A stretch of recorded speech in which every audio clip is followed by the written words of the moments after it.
తాతయ్య, ఎలా ఉన్నారు? బాగున్నానమ్మా. ఉదయం నీ గురించి అని అంజికి ఫోన్ చేస్తే నువ్వు రాదా బయటికి వెళ్ళారని చెప్పాడు. అవును తాతయ్య, కొన్ని పనుల మీద మేమిద్దరం బయటికి వెళ్ళాము.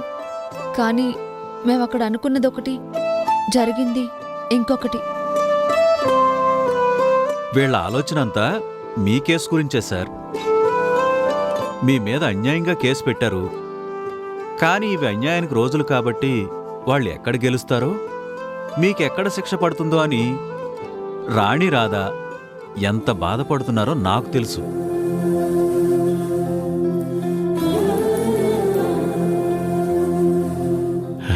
వీళ్ళు నా మీద చూపించే అభిమానం గురించి మీరు ఇంకా వేరే చెప్పాలా?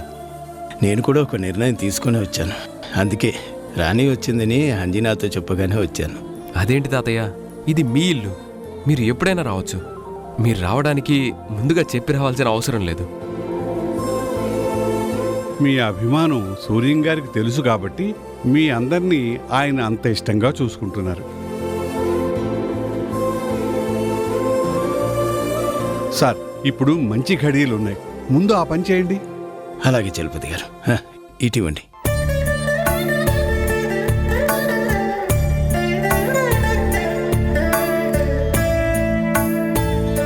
అమ్మా రాణి, ఇది మీ నాన్న నీకోసం సంపాదించిన ఆస్తమ్మా.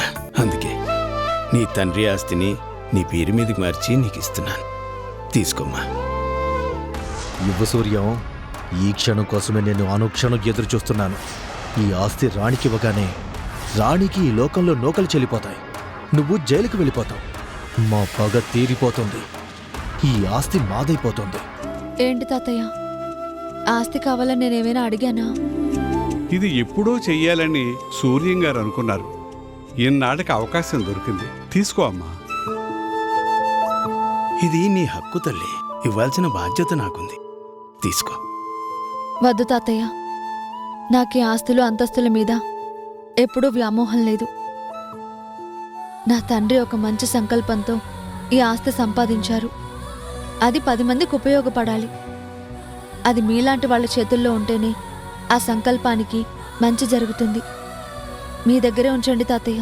అమ్మ కీర్తి, నువ్విలా మాట్లాడడం నీ గొప్పతనానికి నిదర్శనమమ్మా. కానీ కోర్టులో కేసు నాకు వ్యతిరేకంగా వచ్చేలాగా వాళ్ళు సాక్ష్యాధారాలన్నీ పక్కాగా చూపిస్తున్నారు.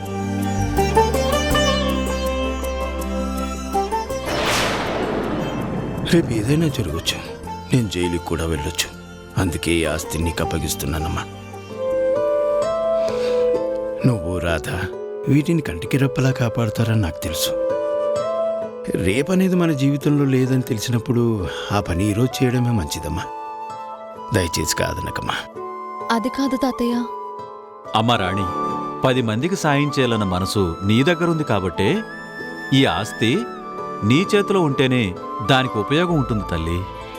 మీరందరూ నా మంచి గురించి ఆలోచించి ఇలా చెప్తున్నందుకు నాకు చాలా సంతోషంగా ఉంది. కానీ ఇన్ని సంవత్సరాలు ఈ తాతయ్య ఆధీనంలో ఉంది కదా, ఎప్పటికీ తాతయ్య చేతుల్లోనే ఉండాలి. ఆయన నీడలోనే మనం ఉండాలి. అమ్మారాణి, చెప్పాను కదా, ఇది మీ నాన్న కన్న కల. తనిప్పుడు మన మధ్యలో లేకపోయినా తను కన్న కల మాత్రం చెదిరిపోకూడదు. నాకేదో అవుతుందని నేను భయంతో ఇస్తున్నది కాదమ్మా, నీకు ఇవ్వాలని ఇస్తున్నాను. దయచేసి కాదనకు.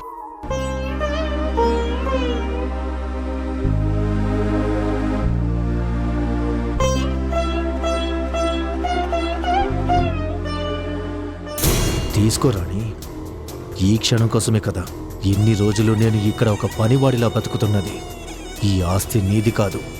నీ చేత సంతకాలు పెట్టించుకొని నా సొంతం చేసుకుంటాను. నిన్ను మీ నాన్న దగ్గరికి పంపిస్తాను.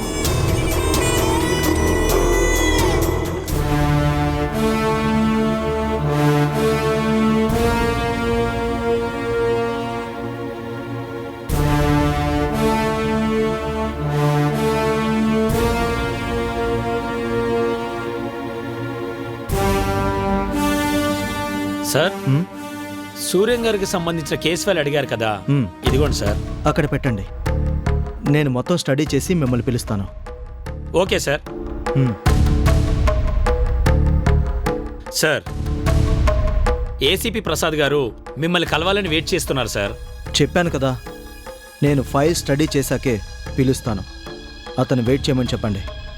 Okay sir. హ్మ్.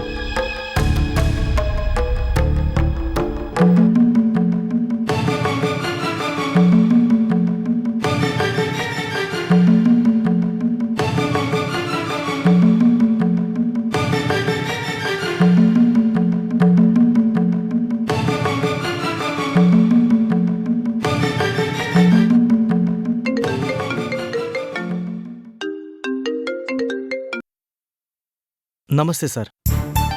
గోపి, ఎలా ఉన్నావు? బాగున్నాను సార్. మీరెలా ఉన్నారు? నేను బానే ఉన్నాను. నీతో ఒక విషయం మాట్లాడాలని ఫోన్ చేశాను. చెప్పండి సార్. గోపి, సూర్యన్ నా స్నేహితుడనే కాదు, వాడి మంచితనం ఏంటో మీకు కూడా బాగా తెలుసు. అలాంటి సూర్యన్ తప్పు చేశాడంటే ఎవ్వరూ నమ్మరు. కానీ తన మీద తప్పుడు కేసు పెట్టారు. పోలీస్ డిపార్ట్మెంట్ వాళ్ళే సపోర్ట్ చేస్తూ ఉండడం ఇందులో బాధాకరమైన విషయం. కలెక్టర్గా నీకు కొన్ని పవర్స్ ఉంటాయి కాబట్టి ఈ కేసు విషయంలో నీ హెల్ప్ కావాలని ఫోన్ చేశాను. తప్పకుండా సార్. అక్క ఎంతగానో అభిమానించే వ్యక్తి సూర్యం గారు. అలాంటి వ్యక్తి మీద ఇలాంటి ఎలిగేషన్స్ రావడం నాకు చాలా బాధగా ఉంది. ఇప్పుడే ఆ కేసుకు సంబంధించిన ఫైల్ని స్టడీ చేస్తున్నాను. తప్పకుండా నాకు చేతనైన సహాయం నేను చేస్తాను. కేసు ఇన్వెస్టిగేషన్ చేయిస్తున్న ఏసీపీతో కూడా నేను మాట్లాడతాను. చూడు గోపి, రక్షించాల్సిన వాళ్లే అక్రమార్కులతో చేతులు కలిపారు. అందుకే సూర్యం విషయంలో నేను ఇంతలా భయపడుతున్నాను. నా ప్రయత్నం నేను చేస్తాను. ఒక అధికారిగా నీ ప్రయత్నం నుంచి ఒక మంచి వ్యక్తికి శిక్ష పడకుండా సహాయం చేయి. చెప్పాను కదా సార్, న్యాయం వైపే నేను ఉంటాను అని.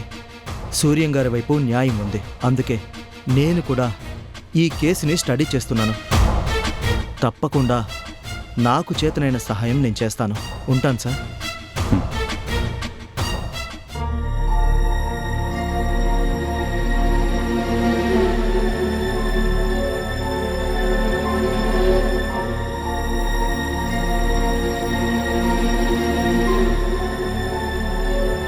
ఏసీపీ ప్రసాద్ గారిని లోపలికి రమ్మనండి.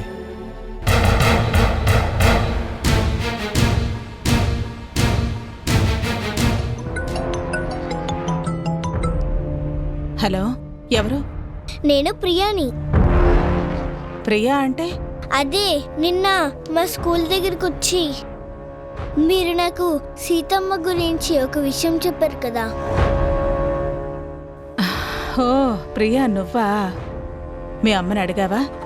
తన పేరు తప్పు అని తెలుసుకున్నావా? మీరు చెప్పింది నిజమే. మా అమ్మ నాకు అబద్ధమే చెప్పింది. మరి మా అమ్మ గురించి నేను ఇంకా విషయాలు తెలుసుకోవాలి. అలాగే నేను చాలా విషయాలు చెప్తాను. మీ అమ్మ ఎంత ప్రమాదకరమైన మనిషో మొత్తం నేను నీతో చెప్పాను కదా. రేపు స్కూల్ దగ్గర కలుద్దామా? సరే, ఉంటాను.